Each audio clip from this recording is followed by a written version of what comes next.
నమస్తే. ప్రతి అడుగు ప్రజల కోసం, ప్రతి మాట మార్పు కోసం అనే నినాదంతో చొప్పదండి మున్సిపాలిటీ 11వ వార్డు అభ్యర్థిగా కాంగ్రెస్ పార్టీ బలపరిచిన పిట్టల వెంకటేష్ గారు మనతో పాటు ఉన్నారు. మాట్లాడదాం. నమస్తే అండి. నమస్తే మేడం. వెంకటేష్ గారు, 11వ వార్డు సమస్యల గురించి మీకు బాగా తెలుసని మీరు ఈ పోటీలోకి దిగడం జరిగిందా? లేదంటే కాంగ్రెస్ పార్టీ ఎలాగో అధికారంలో ఉంది, నాకెవరు కాంపిటీషన్ లేదు, నేను నిలబడితే ఈజీగా గెలుస్తానన్న ఉద్దేశంతో పోటీలో దిగారంటారా? అదేం లేదు మేడం. అయితే నేను లాస్ట్ టైం 2020లో అప్పుడు కాంటెస్ట్ చేశాను మేడం.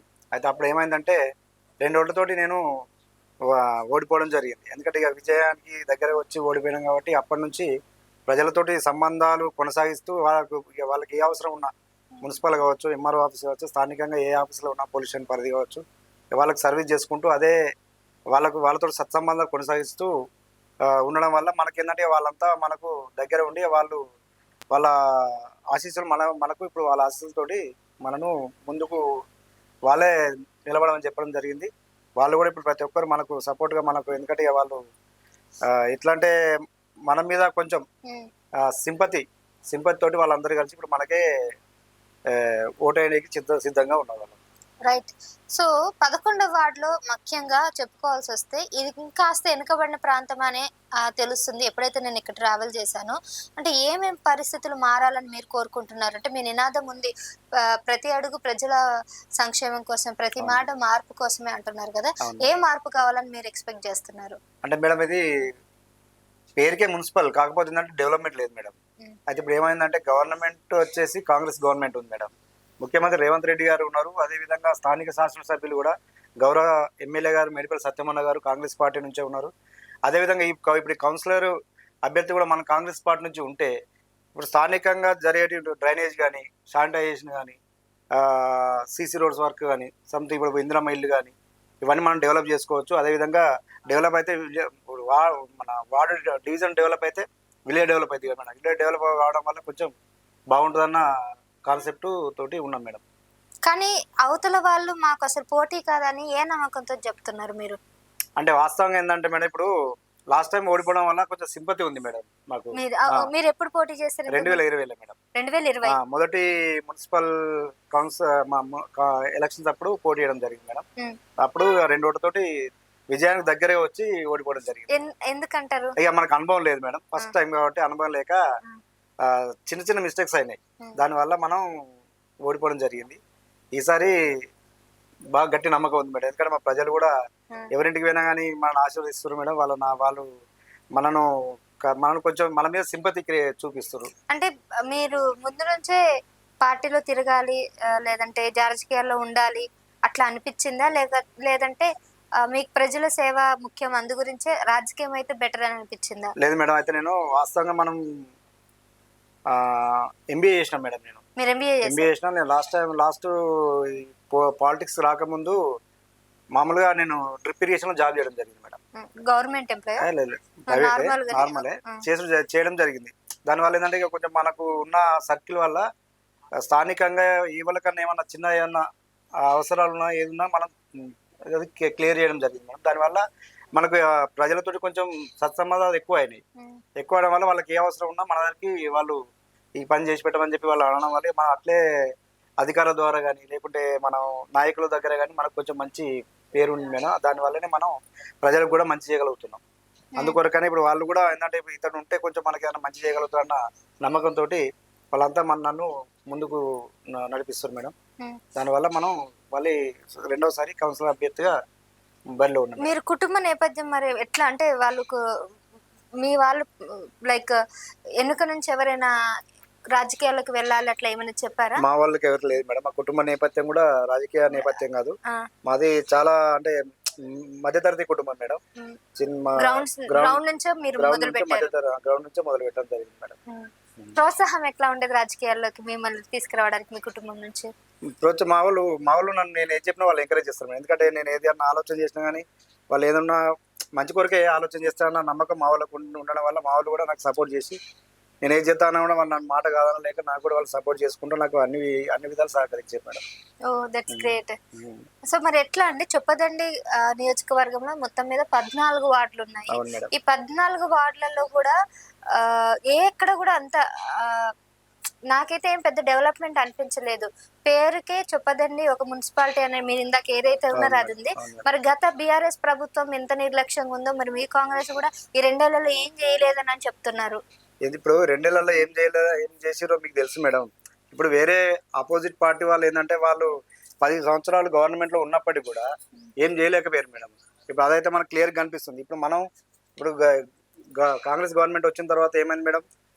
ఫ్రీ బస్ పెట్టింది. ఇప్పుడు దానివల్ల ఎంత ఉపయోగం ఉందో మీకు తెలుసు. ఇప్పుడు మన లేడీస్ ఎంప్లాయీస్ కూడా చాలా మంది పర్ మంత్లీ ఒక 4, 5 వేల బెనిఫిట్ అయితుంది. సాధారణ లేబర్‌కి పోయే వాళ్ళు కూడా దానివల్ల బెనిఫిట్ అయితుర్రు కదా మేడం. అదేవిధంగా ఫ్రీ కరెంటు మీకు తెలిసిన ముచ్చటనే.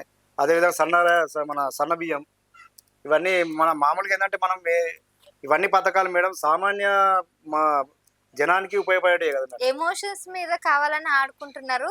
ఈ ఫ్రీ బస్ పెట్టడం వల్ల లాభం కన్నా నష్టం ఎక్కువ జరిగిందని బయట ఒక టాక్ ఉంది. మీకు తెలిసిందే గదా! మేడం గారు ఏ కొట్టుకోవడం. పథకం పెట్టినప్పుడు కూడా ఒకటి ఆలోచన చేయండి. ఏ పథకం పెట్టినప్పుడు కూడా 90% మంచున్నప్పుడు 10% ఖచ్చితంగా నా నెగెటివ్ ఉంటది మేడం. ఆ నెగెటివ్ అన్నీ కాకపోతే ఇదే అని ఎక్కువ దాన్ని ఎక్కువ క్రియేట్ చేసి షో చేస్తుర్రు అంతే తప్ప దానివల్ల నెగెటివ్ ఏది లేదు. అంతా పాజిటివ్ ఉన్నది. మరి కాంగ్రెస్ ఇయ్యాల్సిన పథకాలు గూడా ఇంకా కూడా కొన్ని హామీలు నెరవేర్చలేదు. 1 బై 1 మేడం. మరి అవి అవి ఇంకా ఇవ్వకుండా అనవసరంగా మాకెందుకు అని మీరనేది అంటున్నారు. 100% కరెక్టే. కానీ 1 బై 1 చేస్తుర్రు కదా మేడం. ఇప్పుడు వచ్చిన 2 సంవత్సరాల గవర్నమెంట్ 2 సంవత్సరాలే. హ్మ్. మనం ఇప్పుడు మీకైతే తెలుసు ఆల్రెడీ ఇప్పుడు తెలంగాణను అప్పలకుప్పగా చేసిర్రు మేడం. అదంతా మీరు ఇప్పుడు వీళ్ళు ఇదంతా ఎంప్లాయీస్‌కి సాలరీస్‌కు ఇవన్నీ ఇవ్వడం ఇవ్వ దాని కొరకు వీళ్ళు అడ్జస్ట్‌మెంట్ చేస్తుర్రు. ప్లస్ ఆ అడ్జస్ట్‌మెంట్ చేసుకుంటూ కూడా ఈ పథకాలు అమలు చేయడం అనేది పెద్ద టాస్క్. మీకైతే తెలుసా ఆ విషయం? ఇప్పుడు అన్నీ అయితాయి మేడం. ప్రతి ఒక్కటి ఏది గాని ఇప్పుడు ఎన్నికల మేనిఫెస్టోలో పెట్టిన ప్రతి ప్రతి పథకం ఖచ్చితంగా అమలు చేస్తాం మేము గవర్నమెంట్. హ్మ్. అది ఖచ్చితంగా ప్రజల మీద చిత్తశుద్ధి ఉంది. 100% చేస్తారు అది. అయితే పిట్టల వెంకటేష్ పేరుకే మాటలు చెప్తారు. చేతలల్లో ఆయనకు అనుభవం లేదు. హ్మ్. ఇప్పటి వరకు కూడా అభ్యర్థిగా ఓడిపోయిన క్షణాలే ఉన్నాయి తప్ప, ఎక్కువ అనుభవం లేని వ్యక్తి మాకేం చేయలేరని బయట మీ ప్రత్యర్థులు చెప్తున్నారు. వాళ్ళకి మీరేం సమాధానం చెప్తారు? ఇప్పుడు ఏది ఉంటది మేడం. ఇప్పుడు మనకు మామూలుగా నెగెటివ్ క్రియేట్ చేయాలంటే ఎంతసేపు మేడం? ఇప్పుడు మంచి అంటే చెప్పలేరు గాని నెగెటివ్ క్రియేట్ చేస్తారు కదా! ఇప్పుడు నేను 2020లో మేడం ఫస్ట్ టైమ్ కౌన్సిలర్ అభ్యర్థిగా పోటీ చేసిన మేడం. నాకు అప్పటికి అనుభవం లేదు. అయినప్పటికి కూడా 2 ఓట్లతోటి ఓడిపోయినామంటే మీరు అర్థం చేసుకోవచ్చు. ప్లస్ అప్పటి నుంచి ఇప్పటి వరకు 5 సంవత్సరాల ఈ కాలంలో ఈ పీరియడ్‌లో మేడం నేను ప్రజలతోటి సత్సంబంధాలు కలిగి ఉన్న ప్రజాక్షేత్రంలో ఉన్నాం. హ్మ్. అది అది ఎంతవరకు నిజమన్న విషయం కూడా ప్రజలకు తెలుసు. ఈ అభ్యర్థులు అనేటోళ్ళు వాళ్ళు ఎన్నో క్రియేట్ చేస్తారు మేడం. అభ్యర్థుల గురించి తెలియనిదేముంది. ఎ ఎ ఎవరు సార్ మీకిప్పుడు ప్రత్యర్థులు చాలా గట్టిగా మీకు చాలా ఎదుర్కొనేవారు? గట్టి ప్రత్యర్థులు ఏం లేదు మేడం. వాళ్ళు చిన్న మన అంటే ఇప్పుడే కొత్తగా స్టార్ట్ అయ్యారు మేడం వాళ్ళు. అంటే జస్ట్ ఏంటంటే పార్టీ బీఆర్ఎస్, బీజేపీ ఇద్దరు ఇద్దరు గూడా. బీఆర్ఎస్ క్యాండిడేట్, బీజేపీ క్యాండిడేట్ ఇద్దరు మేడం. కొత్త అభ్యర్థులు. హ్మ్. వాళ్ళు ఏంటంటే పార్టీ క్యాండిడేట్ ఒకళ్ళు ఉండాలని చెప్పి వాటిలో పెట్టడం జరిగింది మేడం. ఓకే. మిగిలిన పార్టీలేవి లేవా? ఏమి లేదు మేడం. రెండే నాతో కలిపి 3 మేడం. ఇప్పుడు ఈ 2 గూడా నామకే వాసు తప్ప అంతే. మీకు నిజంగానే గట్టి పోటీ గట్టి పోటీ అనుకోవట్లేదు. లేదు మేడం. ఓకే. వెంకటేష్ గారు, సో 11వ వార్డులో ముఖ్యంగా మీరు గమనించిన సమస్యలేంటి? అయితే మేడం 11వ వార్డులో ఇదివరకు కొంచెం డ్రైనేజ్ సమస్య, వాటర్ సమస్య, సీసీ రోడ్ సమస్య ఉంటుండే మేడం. ఇప్పుడు లాస్ట్ టైం అక్కడ కౌన్సిలర్ చేసిన అభ్యర్థి మా కాంగ్రెస్ అభ్యర్థి కాబట్టి అట్లాంటి సమస్య ఏం లేకుండా మొత్తం క్లియర్ చేసిండు. ఇప్పుడున్న చిన్న చిన్న సమస్యలు ఏది బతుకమ్మ ఘాట్ కానీ ఇప్పుడు బతుకమ్మ ఘాట్ ఉంది మేడం. అక్కడక్కడ చిన్న డ్రైనేజ్ సమస్యలు ఉన్నాయి. అంటే మొన్న వాటర్ పైప్ లైన్ల కొరకు తవ్విన సీసీ రోడ్స్ కొంచెం వర్క్ ఉంది మేడం తప్ప వితౌట్ ఏం లేదు. అంతా మొత్తం క్లియర్ చేసినాం మేడం. హ్మ్. మరి బీఆర్ఎస్ గూడా 10 ఏళ్లలో మీరేం చేయలేదని చెప్తున్నారు గదా! ఇప్పుడు ఒకవేళ వాళ్ళు చేయని పెండింగ్ సమస్యలన్నీ మీరు తీరుస్తారంటారా? 100% అవుతుంది కదా మేడం. ఇప్పుడు సెంట్రల్ లైటింగ్ కావచ్చు. ఇప్పుడు మీరే చూసి సెంట్రల్ లైటింగ్ నామకే వాస్తు స్టార్ట్ చేసిర్రు. హ్మ్. ఇప్పుడు అది మేము వచ్చిన తర్వాతనే వాళ్ళకి క్లియర్ చేసి అది ఇప్పుడు ఓపెనింగ్ చేయడం జరిగింది. హ్మ్. ఇప్పుడు చొప్పదండి కాన్స్టిట్యున్సీ మేడం. అంటే కాన్స్టిట్యున్సీ హెడ్ క్వార్టర్ మేడం ఇది. హ్మ్. వాస్తవంగా ఇక్కడ ఇప్పుడు చొప్పదండి కాన్స్టిట్యున్సీ ఒకటి కుడి చెరువు ఉంటది మేడం. చాలా పెద్దది, విశాలంగా ఉంటది. చొప్పదండి కాన్స్టిట్యున్సీ హెడ్ క్వార్టర్‌లో మేడం మినీ ట్యాంక్ బండ్ చేయాల్సింది ఆ చెరువుకు చేయాలి. కానీ బీఆర్ఎస్ గవర్నమెంట్ తీసుకెళ్ళి ఎక్కడ రేవెల్లి మేడం. అది ఒక మారుమూల ఒక గ్రామం మేడం, విలేజ్ అది. ఆ విలేజ్ లో దాన్ని మినీ ట్యాంక్ బండ్ చేసి దానికి ఉన్న ఫండ్ అంతా దానికి ఖర్చు పెట్టడం జరిగింది మేడం. ఉమ్, ఇప్పుడు ఏంటంటే ఇప్పుడు మేము ఇప్పుడు ఏంటంటే మేడం చొప్పదండి కుడి చెరువును కూడా మినీ ట్యాంక్ బండ్ చేయాలి మేడం. ఉమ్, దానికి కూడా ప్రపోజల్స్ మొన్న రేవంత్ రెడ్డి గారికి గౌరవ శాసనసభ్యులు కూడా ఆ, ప్రతిపాదించారు మేడం, ప్రపోజల్ పెట్టారు. ఉమ్. అది కూడా క్లియర్ అవుతుంది మేడం. ఓకే, మీ మీ మీ ఆలోచన అదే అంటారా? అవును మేడం. మీ ఎమ్మెల్యే పనితీరు ఎట్లా ఉందండి ఈ చొప్పదండిలో? మేడం గారు ఇప్పుడు ఎమ్మెల్యే గారు ఏంటంటే మ్, పట్టభద్రుడు మేడం. అంటే చదువుకున్న పట్టభద్రుడు ఉంటే కొంచెం పాలన కూడా డిఫరెంట్ ఉంటది. Is from uh, Osman university student leader. Student leader కాబట్టి ఆయన చదువుకున్నాడు, చాలా తెలివంతుడు మేడం. ప్లస్ ప్రజలకు ఏ అవసరాలు ఉన్నాయి, వాళ్ళు ఏ అవసరాలు తీర్చాలి, ప్లస్ వాళ్ళు ఎట్లయితే వాళ్ళు ఆర్థికంగా కొంచెం ఆ బాగుంటుందని అని వాటన్నిటి మీద ఆయనకు అవగాహన ఉంది కాబట్టి ఆయన అదే అదే పనిగా వర్క్ చేస్తుండు మేడం. చొప్పాని మున్సిపల్ని కూడా డెవలప్ చేసే ఆలోచనలు ఉన్నాయి మేడం. 100% డెవలప్ చేస్తాడు మేడం. ఇప్పటికే చాలా వరకు ఇందిరా మిల్ కానీ ఆ ఇప్పుడు ఈ సీసీ డ్రైనేజీ వర్క్ ఇవన్నీ మున్సిపల్ చాలా డెవలప్ చేస్తుంది మేడం. ఓకే, ఇప్పుడు ఆయన మేడిపల్లి సత్యం గారు మిమ్మల్ని పిలిచి టికెట్ ఇచ్చారా, లేకపోతే ఎట్లా ఎట్లా జరిగింది మీరు ఈ పార్టీలోకి అయితే మేడం రావడానికి? లాస్ట్ టైం 2 ఓటుతో పోయిన తర్వాత నేను మీకు చెప్పిన అప్పుడు కదా, కాంగ్రెస్ లోనే ఉండేనా? అప్పుడు బీఆర్ఎస్ నేను. బీఆర్ఎస్. అప్పుడు మరి బీఆర్ఎస్ ఎందుకు నేను. పార్టీ మారారు అయితే బీఆర్ఎస్? అయితే వినండి, బీఆర్ఎస్ లో పార్టీ ఎందుకు బాగానే మేడం, అప్పుడు 2 ఓట్స్ తోటి పోయిన తర్వాత నేను వర్క్ చేస్తున్న క్రమంలో మన శాసనసభ ఎలక్షన్స్ కు ముందు మాకేంటంటే బీఆర్ఎస్ దాని పద్ధతులు నచ్చలే మేడం. ఎందుకంటే వాళ్ళు వాళ్ళ ప్రవర్తన నచ్చలే. ఇట్లాంటి ఏంటంటే ఇక మనం ఏదైనా వర్కులు చెప్పినా చేయకపోవడం, మనం ఏదైనా ఏ వర్క్ పెట్టుకోవడం పెట్టకపోవడం ఇట్లా జరిగిన తర్వాత మాకు కూడా ఇబ్బంది అనిపించింది ఎన్ని మేడం. రోజులు ఉన్నారు మీరు బీఆర్ఎస్ లో? బీఆర్ఎస్ లో మేము దాదాపు ఒక 5 ఇయర్స్, 5 సంవత్సరాలు 5 సంవత్సరాలు ఉన్నారు. 5 సంవత్సరాలు ఎక్కడ చెడిందంటారు మీకు? అంటే వాళ్ళ పనితీరా, లేకపోతే మీ మీద ఉన్న పై అధికారులు మీకు సరిగ్గా లేదు లేదు మేడం, అలా అట్లాంటి కమ్యూనికేషన్ నా దగ్గర పోయించుకోలేదు మేడం. ఎందుకంటే నేను అందరితోటి రిలేషన్ మెయింటైన్ చేస్తాను మేడం. వాళ్ళు ఏంటంటే వాళ్ళ వాళ్ళ వాళ్ళు కోఆర్డినేషన్ చేయకపోవడం, మన ఏదైనా వర్క్లు చెప్పిన చేయకపోవడం, అట్లా దానివల్ల మనకు ప్రజలకి ఏమైనా అవసరం ఉంటే మనం చెప్తే అది చేస్తే కదా మేడం మనకు రేపు ప్రజలలో పోయే పోవడానికి ఉంటది కదా. అట్లా వర్క్ చేయకపోవడం వల్ల మాకు బీఆర్ఎస్ మీద కొంచెం విరక్తి పుట్టింది మేడం. ఓకే. సో ఇప్పుడు మీరు కాంగ్రెస్ లోకి వచ్చినాక ఎట్లా ఉంది? మీ తోటి అభ్యర్థులతోని ఆదరణ ఎట్లా ఉంది? అందరూ అంటే మేడం మనకు కాంగ్రెస్ కి వచ్చి రావడం వల్ల ఏంటంటే ఇప్పుడు మా వాళ్ళకు అందరికి ఏంటంటే కాంగ్రెస్ గవర్నమెంట్ ఉంది కాబట్టి మనకు వర్క్లు కూడా అవుతాయని చెప్పి మా తోటి వాళ్ళు, మా కుటుంబ సభ్యులు లేకుండా మా నైబర్స్ అంతా మాకు మంచి సపోర్ట్ చేస్తారు మేడం. వాళ్ళు కూడా మంచి హ్యాపీ ఫీల్ అవుతారు. ఎందుకంటే మాకు ఏమైనా అవసరాలు మాకు తీర్చుతారు కదా, అయిపోతాయి కదా. మేడిపల్లి సత్యం గారితో మీకున్నటువంటి సన్నిహితం ఎట్లా ఉందంటారు? అంటే సత్యం నిధులు తీసుకొచ్చే సత్తా మీకుందా ఆయనతో మాట్లాడి గట్టిగా? 100% మేడం, 100%. ఎందుకంటే ఇప్పుడు సత్యమన్న గారు ఏంటంటే డెవలప్మెంట్ చూస్తుండే మేడం. ఇప్పుడు ఏంటంటే ఎక్కడైనా ఏ వార్డు వీక్ ఉంది, ఎక్కడ డెవలప్మెంట్ కుంటువాడి ఉంది, దాన్ని ఖచ్చితంగా డెవలప్ చేయాలంటే క్యాండిడేట్ పరంగా ఏం కాదు మేడం. ఆయన ఏదైనా చెప్పండి మున్సిపల్ మొత్తం డెవలప్ చేయాలనే కాన్సెప్ట్ తోటి ఉన్నాడు. అదే విధంగా మాకు కూడా ఏంటంటే మేడం ఆ, ఆయనకు నాకున్న రిలేషన్ ఏంటంటే మేడం, ఇప్పుడు శాసనసభ ఎలక్షన్స్ ముందు మేము సత్యమన్ తోటి వర్క్ చేయడం జరిగింది మేడం. ఆయన గెలుపు మేము 6 నిమిషాలు పనిచేసినాం. దాని కొరకు ఆయన మాకు కూడా 100% సపోర్ట్ చేస్తుంది మేడం. ఓకే. సో మీరు ఇంకో విషయం చెప్పండి. చొప్పదండిలో ఆ కాలేజే లేదని ఆయన చెప్పారు మొన్నటి వరకు. డిగ్రీ కాలేజ్ కూడా నోచుకున్నటువంటి పరిస్థితి ఇక్కడ ఉంది. అంటే ఇక్కడ ఉన్నటువంటి ప్రజలు చదువుకు అంత ఇంపార్టెన్స్ ఇవ్వట్లేదా? అంటే మీరు రెగ్యులర్ గా ఇక్కడే పుట్టి పెరిగారు కదా, మీరు ఎంబీఏ చేశారు as a merit student. So మరి ఇక్కడ మిగిలిన వాళ్ళు ఎందుకు అంటే చదువుకు అంత ఇంపార్టెన్స్ లేదా? బయటకి చదువుకుంటున్నారు మేడం. అది ఏంటంటే ఇంపార్టెన్స్ ఇవ్వలేదని కాదు మేడం, వీళ్ళు ఏంటంటే ప్రైవేట్ కాలేజీలకు ఇప్పుడు ఇక్కడ స్థానికంగా గవర్నమెంట్ డిగ్రీ కాలేజ్ ఉంటాయి. ఎందుకంటే మనకు చాలా మంది బీద వాళ్ళు చాలా మంది ఉన్నారు మిడిల్ క్లాస్. వాళ్ళు ఏంటంటే డిగ్రీ చదువుకోవాలంటే ఇప్పుడు వాళ్ళు ఏంటంటే కరీంనగర్ ప్రైవేట్ కాలేజ్ పోయే పరిస్థితి వచ్చింది. మొత్తం అందరు కూడా కరీంనగర్ వెళ్తున్నారు. కరీంనగర్ మెడికల్ కాలేజెస్ ఎక్కువగా ఉన్నాయి చుట్టుపక్కల కూడా.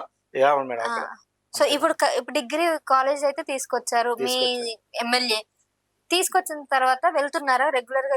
ఇక్కడ ప్రజలంతా కరీంనగర్ వెళ్ళకుండా ఇక్కడికి వెళ్తున్నారు. ఓకే. ఉమెన్ కి సంబంధించి, ఉమెన్ సేఫ్టీకి సంబంధించి వాళ్ళ ఎడ్యుకేషన్ పరంగా అటు ఎమ్మెల్యే గానీ యాజ్ ఎ కౌన్సిలర్ ఒకవేళ మీరు గెలిచిన తర్వాత ఎట్లాంటి భద్రత పరిమాణాలు ఇక్కడ ఉంటాయి, వాళ్ళకి ఏం చేయబోతున్నారు? అంటే మేడం ఇప్పుడు ఉమెన్స్ కంటే ఇప్పుడు వాళ్ళ సేఫ్టీ చాలా ఇంపార్టెంట్ కదా మేడం. ఇప్పుడు దానికి మనం ఏంటంటే ఇప్పుడు అందులో మనకు ఆ డిగ్రీ కాలేజీలో కూడా ఇప్పుడు ఇక్కడ అంతకుముందు ఏముండే అంటే మేడం కొంచెం గంజాయి వర్క్ నడుస్తుండే. ఉమ్. ఇప్పుడు ఎమ్మెల్యే గారు వచ్చిన తర్వాత మన ఏంటి ఇక్కడ గంజాయి నడుస్తుందా? కొంచెం ఉండే దాని ఇంత వల్ల అంటే డ్రగ్స్ ఇది కొద్ది వెనుకబడిన ప్రాంతం కదండి, గంజాయి ఇక్కడ వరకు ఎలా వస్తుంది? వచ్చింది మేడం. అది మామూలుగా నడిచింది మేడం. ఆ, దాని మీద కూడా స్పెషల్ ఫోకస్ పెట్టి ఇప్పుడు దాని వల్ల ఏంటంటే కొంచెం దానికి అలవాటు పడ్డ వాళ్ళు కూడా ఆ, కొంచెం మహిళలను ఇబ్బంది పెట్టే ప్రయత్నం చేశారు. దానికి స్థానిక ఎమ్మెల్యే గారు కూడా ఈ పోలీసు వారిని అప్రమత్తం చేసి దాన్ని కూడా కట్టుదిట్టం చేసి అది రూపుమాపడం జరిగింది మేడం. ఉమ్, అది అంటే చిన్నగా స్టార్ట్ అయింది కాబట్టి తొందరగా దాన్ని అక్కడికే క్లోజ్ చేయడం జరిగింది మేడం. ఉమ్. అంటే ఏమంటారు, స్టార్టింగ్ దాన్ని తుంచేశారు. దాన్ని చేశారు మేడం. ఓకే. మరి మీరు స్టూడెంట్స్ పరంగా అంత జాగ్రత్త తీసుకున్నారు. ఇక మహిళల సంక్షేమం గురించి అంటే మహిళ మహి- బయట ఇప్పుడు ఆంధ్రాలో చూసుకున్నట్లయితే మహిళలకి ఇంకా భద్రత భావం ఎక్కువగా ఉంది. అక్కడ ఆ. ఎక్కువ క్రైమ్స్ ఎక్కువ నడుస్తున్నాయి కదా, ఇక్కడ ఎట్లా ఉంది చెప్పదండి? ఇప్పుడు పరిసర ఇక్కడ ప్రాంతాల్లో సి టీమ్స్ అని పెట్టారు కదా మేడం. ఉమెన్ పోలీస్ స్టేషన్ కూడా వచ్చిందండి నిన్న. ఉమెన్ పోలీస్ స్టేషన్ కూడా వచ్చింది ఆల్రెడీ. ఇప్పుడు మన స్థానిక పోలీస్ స్టేషన్లలో కూడా ఉమెన్ కానిస్టేబుల్ కూడా ఉంచడం జరిగింది మేడం. ఇప్పుడు వాళ్ళకి ఏ చిన్న ఆపద వచ్చినా కానీ ఏదన్నా ఎక్కడైనా మిస్బిహేవియర్ ఎవరైనా చేసినప్పటికీ కూడా ఎంబడే పోలీసు వాళ్ళు అప్రమత్తమై దానికి యాక్షన్ తీసుకుంటారు మేడం. ఉమ్. ఆ, మీరు ఒకవేళ గెలిచిన తర్వాత వీళ్ళకి ఎడ్యుకేషన్ పరంగా లేదంటే మెయిన్ స్టూడెంట్స్ కి ఎట్లా మీరు ఎంకరేజ్ చేస్తారు? మీరు ఒక చదువుకున్న అభ్యర్థి, అవును సో మేడం. ఎట్లాంటి మీ దగ్గర ఉన్నటువంటి మేనిఫెస్టో ఎలా ఉన్నాయంట? స్టూడెంట్స్ కైనా లేకపోతే మహిళలకైనా ఎవరికైనా మీ మేనిఫెస్టో ఏంటి? మేనిఫెస్టో ఏంటంటే మేడం, ఇప్పుడు వాళ్ళకు మౌలిక సదుపాయాలు కల్పించాలి మేడం. ఇప్పుడు స్థానికంగా కాలేజ్ బాగుంటే ఖచ్చితంగా అందులో స్టూడెంట్ ఖచ్చితంగా వెళ్తారు.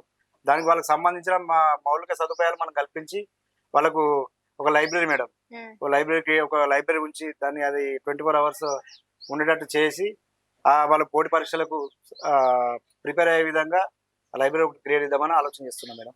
రైట్. ఫైనల్ గా చొప్పదండి ప్రజలకి మీరు రాబోయే కాలంలో మీ చొప్పదండి 11వ వార్డు ప్రజల్ని ఇట్లా ఈ రూపురేఖలతో తీర్చిదిద్దుతానని కాన్ఫిడెంట్ గా ఏం చెప్తారు? వాళ్ళు మీకే ఓటేయాలంటే మీరు ఏం చేయాలి? అయితే మేడం మా మెయిన్ కాన్సెప్ట్ ఏంటంటే మేడం, ఆ, 11వ వార్డు ఓటర్లను వాళ్ళు ఎందుకు నాకు ఓటేయాలంటే మేడం, ఆ, బర్త్ సర్టిఫికేట్ నుంచి మొదలైతే డెత్ సర్టిఫికేట్ దాకా మేడం. ఆ, జస్ట్ వాళ్ళకి ఆధార్ కార్డు రేషన్ కార్డు మన దగ్గర ఇచ్చిపోవాలి, మన ఇంటి దగ్గర ఆ. ఇచ్చేసి పోతే వాళ్ళ సర్టిఫికేట్ వాళ్ళ ఇంటి దగ్గర డెలివరీ చేసే బాధ్యత నాది. ఏ సర్టిఫికేట్ అయినా? ఏ సర్టిఫికేట్ అయినా, ఆ. Any certificate. ఉమ్, ఆ కాన్సెప్ట్ తోటి ముందుకు పోతున్నాం మేడం. ఎందుకంటే ప్రజలకు మనకు సేవ చేయాలన్న సంకల్పంతో వచ్చినాం కాబట్టి ఇప్పుడు ఎక్కువ మేడం ప్రతి ఒక్కరికి ఖచ్చితంగా ఇన్కమ్ కావచ్చు, క్యాస్ట్ కావచ్చు, బర్త్ సర్టిఫికేట్ కావచ్చు, డెత్ సర్టిఫికేట్ కావచ్చు, ఏదైనా మన ఆఫీస్ తిరగాల్సిందే వాళ్ళు. ఉమ్.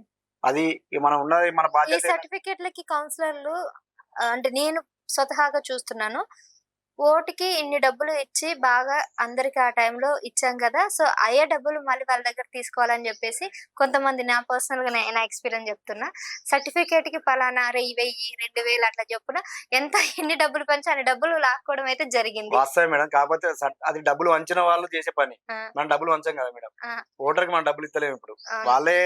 వాళ్ళ అప్పుడు వాళ్ళు స్వతహాగా మనకు మా ఓటేస్తా అని చెప్తారు కాబట్టి వాళ్ళు ఫ్రీగా మనకు ఓటేసినప్పుడు మనం కూడా సర్వీస్ ఫ్రీగా చేస్తాం కదా మేడం. అంతే. సో ఓకే, మీది విషయంలో మీరు రూపాయి అంటే ఎటువంటి లంచం లేకుండా ఎటువంటి డబ్బులు ఇచ్చింది లేకుండా ప్రాపర్ గా చేస్తున్నారు. కానీ Yeah. బయట ఇప్పుడు ఉన్నటువంటి ఈ కౌన్సిలర్ అందరూ కూడా బిల్డింగ్ కట్టినా లేకపోతే ఈ సర్టిఫికెట్లకైనా లేకపోతే అది ఎంఆర్ఓ ఆఫీస్ ఏదైనా కూడా తీసుకోవడం అలవాటు అయిపోయింది కదా. వాస్తవం మేడం, మీరు అన్నట్టు ఉన్నది. ఆ. కొంచెం అది అంత తక్కువ మేడం. అది ఉన్నది అక్కడక్కడ ఉన్నది దాన్ని నడుస్తుంది. రూపుమాపాలంటే ఏం చేయాలి? దాన్ని రూపుమాపాలంటే ఓటర్లతో అవుతుంది మేడం. ఓటర్లు అయితారా, కౌన్సిలర్లు అభ్యర్థులు వీళ్ళు కూడా వాళ్ళ సలహా కూడా చేయాలి కదా. చేయాలి, వాళ్ళ స్వతహాగా చేయాలి మేడం. ఈ ఓటర్లు కూడా ఏంటంటే వాళ్ళకి క్లియర్ గా ఫస్ట్ చెప్పాలి. ఫస్ట్ ఏంటంటే మాకు ఇట్లా మేము ఇట్లా డబ్బులు తీసుకోకుండా మీకు మేము ఇట్లా వర్క్ చేస్తాం, మీరు కూడా మాకు తర్వాత మాకు ఏమైనా అవసరాలు ఉన్నా, మాకు కావాల్సిన పనులు ఏమున్నా వితౌట్ లంచం లేకుండా మీరు మాకు చేయగలరని వాళ్ళు ఓటర్లు వాళ్ళతో మాట తీసుకొని వాళ్ళు వేస్తే కూడా ఇట్లాంటి మళ్ళీ రిపీట్ కాకుండా ఉంటాయి మేడం. రైట్ అండి. ఫైనల్లీ మీ చెప్పదండి ప్రజలకు కూడా తెలియాలి కాబట్టి ఏం మీ ద్వారా అడగాలనుకుంటున్నారో అడగండి మా ఛానల్ ద్వారా. నమస్తే అండి, నేను మీ పిట్టల వెంకటేష్ 11వ వార్డు కౌన్సిలర్ అభ్యర్థిగా బరిలో ఉంటున్నాను. దయచేసి 11వ తారీఖు నాడు మీ అమూల్యమైన ఓటు చేతి గుర్తుపై వేసి నన్ను ఆశీర్వదించగలరని కోరుకుంటున్నాను. రైట్, చూసారు కదా, పిట్టల వెంకటేష్ గారు చాలా నమ్మకంతో ఉన్నారు. వాళ్ళ ప్రజలకి ఎలా అయినా ఏమైతే చేయాలనుకుంటున్నారో అవన్నీ ఖచ్చితంగా ఈ 4 ఏళ్లలో, ఈ 3 ఏళ్లలో ఏదైతే ఉందో ఖచ్చితంగా చేస్తానని చెప్తున్నారు. ఆశతో కాదు ఆశయంతో ముందుకు వస్తున్నాను, ఆశీర్వదించండనంటూ ప్రజలనైతే వేడుకుంటున్నారు. మరి 11వ తారీఖు అయితే అతనికి మెయిన్ ఒక పరీక్ష అని చెప్పొచ్చు. చూడాలి మరి ఏం జరుగుతుందో. రిజల్ట్స్ 13వ తారీఖున రాబోతున్నాయి కాబట్టి చొప్పుదండి ప్రజలు ఏం నిర్ణయించుకుంటారో వేచి చూడాల్సిందే. Until then keep watching. మరో అభ్యర్థితో మళ్ళీ కలుస్తూనే ఉంటాను. నమస్కారం.